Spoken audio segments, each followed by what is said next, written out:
May nagtanong nga pala sa akin kung meron din daw bang talaba din sa amin at yun naman daw ang panghuhain ko. Ay oo man din at yan ang dami nga din talaba at saka sisi. Halos lahat naman ng seafoods ay meron din sa amin, kwarta na lang talaga ang wala. So yun na nga for today's video ay naisipan ko nga pala manguha ng talaba din sa palaisdaan. Paano tayo may nag-request nga sa akin na talaba naman daw ang aking panghuhain at dahil nga pala desisyon siya ay hala pagbigi. Sakto nga pala at may nagpakati ng palaisdaan din sa tapat ng aming bahay. Ito nga paling hinihintay ko talaga na pakatihan kasi nga ay maraming talaba dito. Ang hinaharvest nga pala nila dito ay lapu-lapu o yung sigapo kung tawagin sa amin. At syempre pinatapos ko nga pala muna sila sa pag-harvest ng lapu bago ako pumunta dito. Bukod kasi sa hindi naman kasi ako may-ari ng palaisdaan na yan, alangan naman mangunang-una ako sa paglusok dyan. At saka kasi kapag naglusok ka dyan, syempre magkakabakas ka, tapos hindi pa nasisigin o hindi pa nalalambat yung lapo, maaari silang sumuksok doon sa pinagbakasan mo, ay di mahirapan yung mag-harvest niyan. O di ba nakikihingi ka nga na laang ng talaba, ay purwisyo ka pa. Nga pala nagpaalam din muna ako sa may-ari niyan bago ako lumusok dito. Abay syempre mahirap na, baka tayo mapagalitan kahit baga talabalaang yan ay.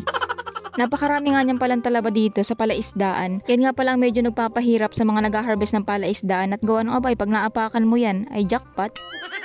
Ubus na yung ibinayad sa iyo sa pag-harvest pero yung sugat nandun pa rin sa iyong paa.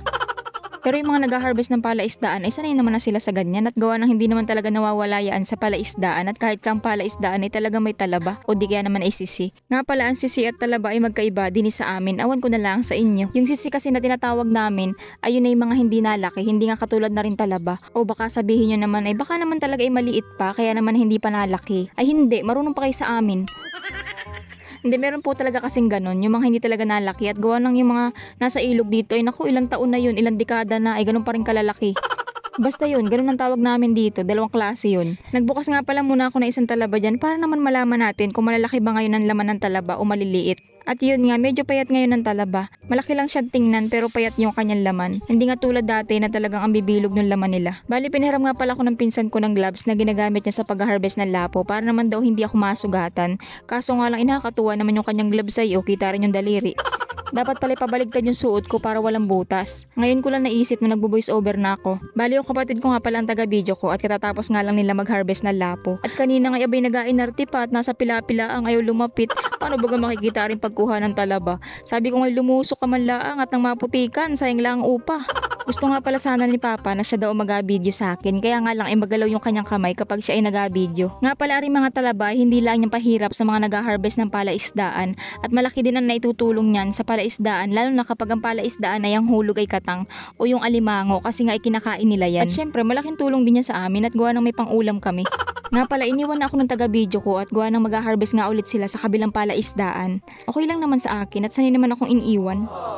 Nga pala din sa palaisdaan ay marami ring mga kapis. Ayan no, yung malalapad baga naman ninipis. Kinakain nga rin daw pala ito kaso nga lang ay din sa amin na hindi naman namin ay kinakain. Kayo guys, kumakain ba kayo nitong kapis? Kasi dito sa amin ay parang tingin ko dito ay lason. Parang ayaw kong kumain yan. Noong mga nakaraan nga ay napakarami ditong talaba. Kaso nga ngayon ay medyo madalang-dalang na kasi nga ay lagi may nangunguha. Kasi kapag hina-harvest itong palaisdaan na ito ay laging kinukuha yan ng mga nag-harvest at kinikilaw nga nila. Nagsabi nga pala ako sa may-ari ng palaisdaan na mangunguha ako dito ng talaba. Abay sabi sa akin ay damihan ko na daw. Kasi nga yan naman hindi nila kinukuha at hindi naman yung kailangan dito. Kasi nga ang mga hulog ng palaisdaan na ito ay puro lapo. At nakakatuwa nga sa palaisdaan na ito kasi nga nakaraan nila Papang pag-harvest dito ay nakakuha sila ng maraming bangkalan, punaw at saka nagkaroon din ng balakwit dito sa loob ng palaisdaan. O diba? Ay kahit siguro sinong kuwanggol ay hindi maniniwala na may balakwit sa palaisdaan.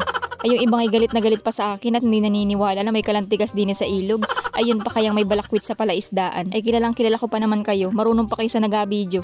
Ay iya, ba't parang may kaaway na naman? Pero sa totoo lang po, talagang hindi rin ako naniniwala na may balakwit sa palaisdaan, tapos may punaw pa, tapos may bangkalan, at saka yung may iba pang mga shell sa palaisdaan. Pero yun nga at meron talaga. Sa bagay, kasi ang palaisdaan naman dito ay tabing ilog laang, tapos ang ilog naman din sa amin ay malapit lang din sa dagat, lagpasan sa dagat. At saka kasi din sa amin ay talagang nasa bungad lang kami ng ilog. O yung bagang nasa bukana. Nandinig ka nga sa ilog ay kita mo na agad yung dagat. Sa nakakatawa nung hinarbis nila yung palaisdaan ng tito ko, hindi nila problema ang talaba kasi nga madali lang mag-harvest at walang talaba, wala makakasugat sa kanila. Kaya lang ang problema naman nila ay tuyom o sea urchins at nakapasok nga ang mga sea urchins sa palaisdaan. O hindi kayo naniniwala? Ako rin, hindi rin ako naniniwala. Pero nagareklamuhan nga yung mga nag-harvest at mga natusok nga sila ng tuyom. So yun na nga, kunwari na lang ay hindi ako nadulas. Bali ito nga palang talaba, ilalaga ko na lang sana, kaya naman ay kinuskus ko pa nga talaga yung shell niyaan. Kaso nga ay bigla nagbago ang isip ko at iihawin ko na nga lang. Ang gusto ko nga talaga sa luto ng ganito ay inihaw. Masarap kasi talaga siya kapag iniihaw, lalo na yung amoy niya talaga naman nakakagutom. Tapos mas masarap nga sana ito kung ang sausawan mo dito ay tuyot kalamansi. Tapos alagyan mo ng dahon ng sibuyas saka may kamatis. Naku, swabe. Kaso yung bunga nga ng kalamansi namin ay mga buko pa at naubos ko na nga. Nga pala dati ay mahilig talaga akong magkilaw ng sisi, as in yung hindi namin inalagyan ng suka. Pagkabuklat ay ayun, diretso lang mo na agad. Pero noon yun, ewan ko na lang ngayon at gawa ng parang ako nilalansahan na. Kaya naman inaisipan ko nga magbukas ng isa at akilawin ko. Pero alagyan ko siya ng suka at gawa ng matagal na kasi akong hindi nakakain ito ay baka sumakit ang tiyan ko. At saka ay sisi kasi yun, iba naman yun dito. Dati naman ay nagakilaw lang talaga kami noon, ay sisilaang at hindi kami nagakilaw ng gandaring talaba at nalalansahan nga kami dito. Pero yun na nga, hindi pala siya masyadong malansa kapag alagyan ng suka. At saka medyo nakukulangan lang ako sa lasa kasi nga hindi naman kasi mataba yung talaba. Mas masarap kasi talaga kapag mataba yung talaba at gawa ng malinamnam yung lasa niya. At saka ay mas masarap dito, mas maanghang na suka. Hindi kasi masyadong maanghang yung suka ko. So yun na nga guys, kain po tayo. Mas gusto ko nga pala kapag ganitong inihaw ang ulam, ay mas masarap sa ganyan ay dapat ay mainit pa. Kaya naman ay habang nag-iihaw nga ay kakain na ako. Tapos konting post muna panlagay sa thumbnail. Bali ibang iba talagang itsura ko sa camera kumpara sa personal. Tapos minsan nakadepende rin sa mood ng aking camera. Kung minsan nga hindi ko na alam kung ano baga talagang itsura ko. Tapos alam nyo minsan, ang tingin ko sa sarili ko yan ang itim. Tapos minsan naman, ang tingin ko yan ang puti. Ay awan pa baga. May diferensya na ata yung mata ko. Tapos minsan, hindi ko naman makilala yung tao kapag hindi ko akalapitan. Pero pagdating naman sa mga lamang dagat, ay warik ko kahit nasa ilalim ng bato ay kita. So yun na nga, mabalik tayo. Ganitong luto nga pala lagi ang ginagawa namin kapag kami ay nag-uulam nitong talaba o di kaya naman ay sisi. Pag hindi nilaga ay iniihaw namin. O di kaya naman minsan ay kinukuha namin yung laman tapos sinasahog namin sa gulay. At ang masarap na gulay nga nakaparis nito ay patola. Tapos lalagyan namin ng miswa o di kaya naman ay miswa laang at walang gulay. Minsan naman ay gulay lang, walang miswa. O di kaya naman minsan ay sinasabawan namin, nilalahokan namin siya ng talbos ng kamote. Tapos nilalagyan ng kalamansi. Tapos ayan nga, takala ko hindi nakuha tabla ng paso at makapal na yung kalyo ko, abay manipis pa rin pala at natalab pa rin. Bali yung mga luto na nga pala dyan ay binabalik ko ulit sa apoy at iniinit ko nga muna at gawa ng pangit na talaga ang lasa kapag malamig na. Kaso nga ayun lang talaga at nakakailang paso na nga ako. Pero okay lang naman, hindi naman masakit. Tapos yun na nga at nakulangan pa nga ako sa paso ay nasugatan naman ako. Diba? Mulog. Kaya naman ay nawala na nga ako ng gana kumain at ako hindi na natutuwa.